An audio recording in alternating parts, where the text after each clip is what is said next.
IBS काय असतो? Irritable bowel syndrome म्हणतात IBS. म्हणजे IBS ज्यांना असतो त्यांना काय होतं, पहिलं सिम्पटम त्याचं पोटात दुखत राहणं. तुम्ही खाल्ल्यावर किंवा थोड्या वेळानं खाल्ल्यानंतर काही काही तर नुसतंच असं एक ना असं टाचणी टोचती असं इतकंच दुखत असतं. But that's also abdominal pain and that's recurrent.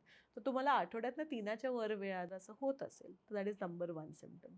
तुम्हाला ॲसिडिटी, रिफ्लक्स किंवा पोट साफ न होणे किंवा पोट अतिच अगदी अब्झॉर्प्शन इश्यूज वगैरे असे प्रकार असतात त्याच्यात. So these are all symptoms of irritable bowel syndrome. IBSच्या पेशंट्सना लॅक्टोज इंटॉलरन्स सुद्धा असतो, तर त्यामुळे दूध बंद केलं जातं त्याच्यात.